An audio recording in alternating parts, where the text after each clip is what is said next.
Selamat berjumpa di hari Selasa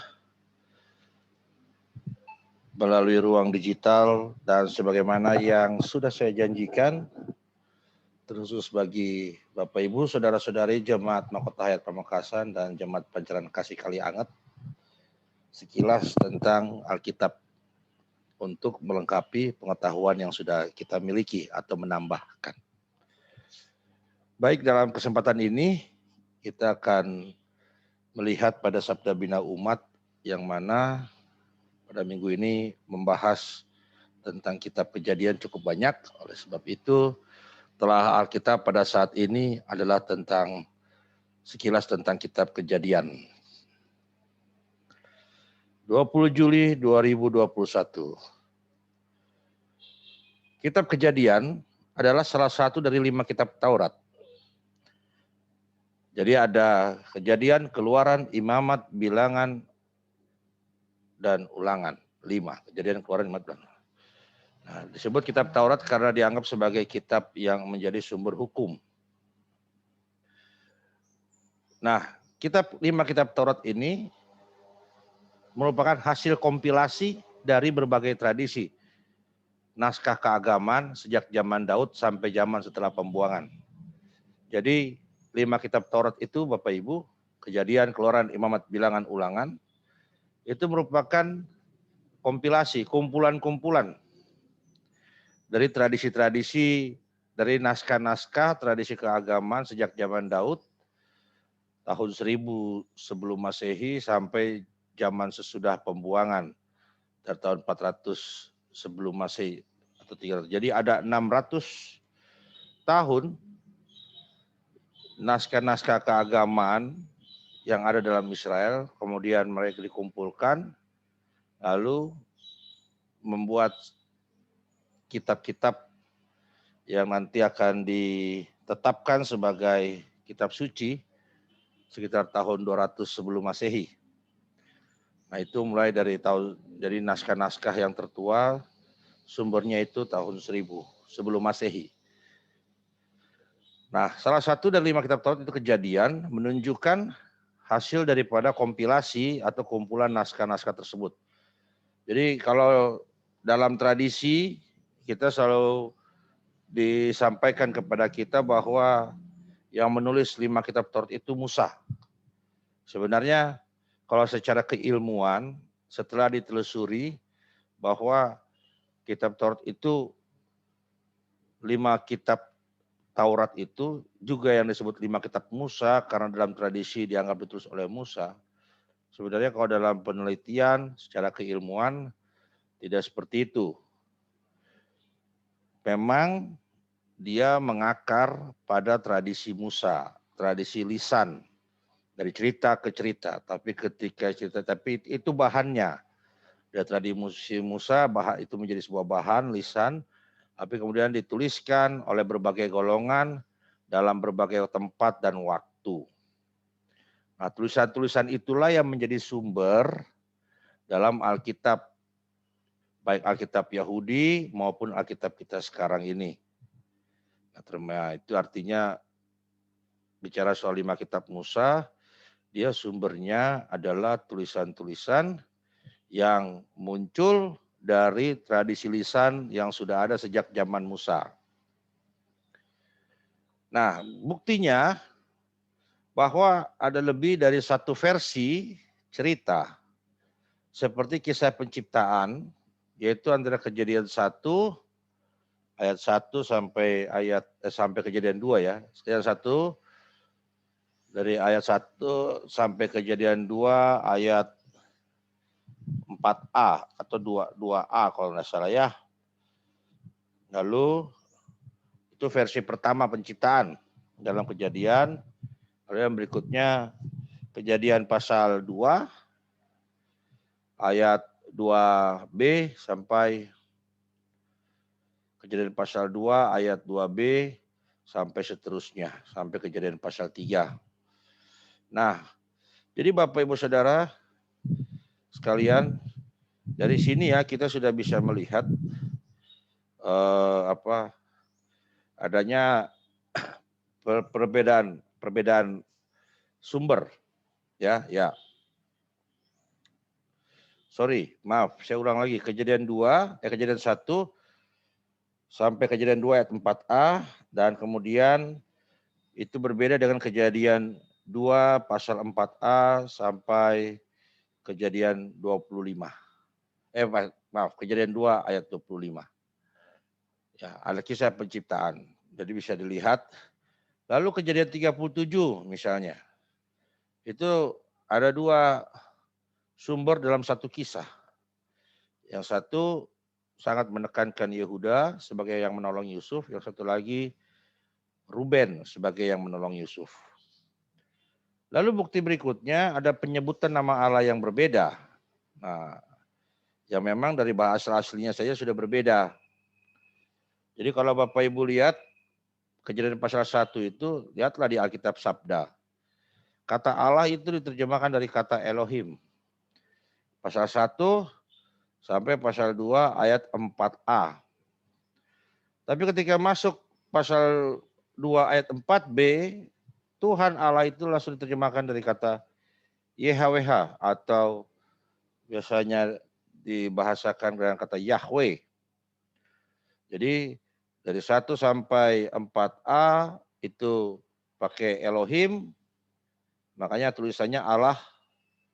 Lalu dari 4b sampai seterusnya itu pakai pasal 2 ayat 4b sampai seterusnya itu pakai YHWH, Yahweh. Makanya diterjemahkan oleh LAI Tuhan, hurufnya besar semua. Tuhan Allah, Tuhannya huruf besar. Ya. Jadi penggunaan nama yang berbeda ini menunjukkan bahwa kitab Kejadian itu merupakan hasil kompilasi dari berbagai sumber. Nah, secara singkat saja sumber kitab Kejadian yang diidentifikasi ya, yang berhasil ditemukan, pertama adalah sumber yang berasal dari tradisi keagamaan di masa Daud dan Salomo, yang kemudian dikenal cirinya adalah menyebutkan Allah dengan nama YHWH dalam naskahnya, dalam naskah aslinya ya. Nah, contohnya kisah di kitab Kejadian yang berasal dari sumber ini adalah Kejadian 2, tadi sudah saya sampaikan, sampai Kejadian 4. Lalu dari Kejadian 5 sampai Kejadian 10 itu tidak hanya ditulis oleh tidak hanya memuat naskah tradisi keagamaan yang dari masa Daud dan Salomo, tapi juga memuat sumber-sumber yang lain atau naskah tradisi yang lain. Lalu yang kedua, ada tradisi keagamaan Israel Utara setelah kerajaan Israel terpecah, artinya tradisi keagamaan yang muncul setelah masa Daud dan Salomo. Kan masa Daud dan Salomo, terus kemudian Rehabeam mengganti Salomo, di saat itulah Israel pecah jadi 2. Yang Yehuda atau Israel Selatan dan Israel Utara. Israel Utara dipimpin oleh Yerobeam, dan Israel Selatan, Yehuda dipimpin oleh Rehabeam. Nah, tradisi keagamaan Israel Utara ini menekankan keistimewaan Yusuf dan Efraim dan memilih menggunakan nama Elohim untuk menyebut Allah. Jadi kalau dalam kitab Kejadian bicara tentang Yusuf dengan Efraim itu umumnya atau kebanyakan adalah berasal dari tradisi keagamaan Israel Utara ini. Lalu tradisi keagamaan ketiga yang bisa ditemukan dalam sumber kitab Kejadian adalah tradisi keagamaan para imam setelah masa pembuangan. Jadi Bapak Ibu Saudara bisa lihat ya, jadi dari tradisi keagamaan Daud, Salomo dipadukan dengan pada waktu konteks Israel pecah, lalu kemudian setelah pembuangan. Rentang waktunya itu 600 sampai 700 tahun Bapak Ibu. Nah, tradisi keagamaan para imam setelah masa pembuangan menekankan keistimewaan Yehuda. Nah, lalu namanya juga para imam, karena takut melanggar perintah ketiga, janganlah menyebut nama Tuhan Allahmu dengan sembarangan. Mereka lebih memilih tidak menggunakan kata YHWH dalam naskah mereka yang menunjuk kepada Tuhan. Jadi mereka tidak menggunakan kata Yahweh. Mereka menjaga dengan sangat ketat supaya tidak melanggar peraturan nomor 3 hukum ketiga. Nah, misalnya Kejadian 1 ayat Kejadian 2 ayat Kejadian 1 pasal 1 sampai Kejadian 2 pasal 4a itu merupakan naskah yang bersumber dari tradisi keagamaan para imam. Ya, jadi 7 hari penciptaan itu bersumber dari tradisi keagamaan para imam, artinya tradisi keagamaan yang paling baru yang menjadi sumber daripada penyusunan kitab Kejadian. Jadi meskipun dia tertulis di awal Alkitab, tapi bukan berarti dia yang paling lama. Justru menjadi yang paling baru, Bapak Ibu. Lihat saja di situ, kalau lihat dalam Alkitab Sabda, Allah di situ tidak diterjemahkan dari kata Yahweh, tapi diterjemahkan kata Elohim. Nah, ini sumber-sumber yang mengisi kitab Kejadian. Dampak dari kitab Kejadian yang memuat lebih dari satu tradisi atau sumber. Pertama, tentu karena satu kitab punya berbagai sumber, maka dia punya banyak sekali kekayaan. Banyak sekali pesan dan hikmah yang bisa kita dapatkan daripada satu kitab ini. Karena dia bersumber dan tidak hanya pada satu tradisi. Apalagi tradisinya itu pun tradisi yang ada selama ratusan tahun, sepanjang ratusan tahun. Dari tradisi Daud tahun 1000 sebelum Masehi sampai tradisi Imam tahun 400-300 sebelum Masehi. Nah, ada beragam pesan. Jadi sangat kaya dengan hikmah. Nah, beberapa di antaranya Kejadian itu bicara tentang Allah adalah pencipta dan pemelihara. Allah dekat dengan ciptaannya.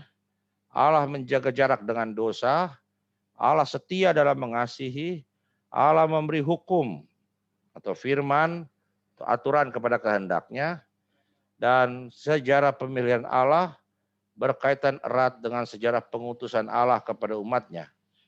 Inilah yang disebut dengan sejarah perjanjian. Lihat Bapak Ibu Saudara, manusia diciptakan menjadi makhluk yang segambaran serupa dengan Allah, lalu dia diperintahkan. Dia diutus. Manusia diciptakan, lalu dia diperintahkan, peliharalah tanaman di sini. Abraham dipanggil, lalu diperintahkan. Nuh diselamatkan, Nuh dipanggil, lalu diperintahkan. Jadi sejarah pemilihan Allah itu berkaitan erat dengan sejarah pengutusan Allah kepada mereka yang dipilihnya. Nah, inilah yang disebut dengan perjanjian. Ya, pemilihan berkaitan erat dengan pengutusan. Ini yang disebut dengan perjanjian. Nah, seperti kitab kita makanya ditulis namanya Perjanjian Lama dan Perjanjian Baru. Intinya ini mengatakan bahwa mereka yang menerima kitab itu adalah mereka yang dipilih dan mereka yang diutus untuk melakukan kehendak Allah. Dan masih banyak lagi hikmah-hikmah yang lain daripada kitab Kejadian. Dan marilah kita melihat bahwa satu kitab ini adalah kitab yang dirumuskan dari berbagai tradisi, kekayaan sumber, dan Allah berperan di dalam semuanya itu untuk membawa kita mengenal tentang siapa Allah, siapa kita, dan apa yang mesti kita lakukan dalam hidup ini seturut dengan pengenalan akan Allah dan diri kita. Demikian, terima kasih dan sampai jumpa di kesempatan berikutnya.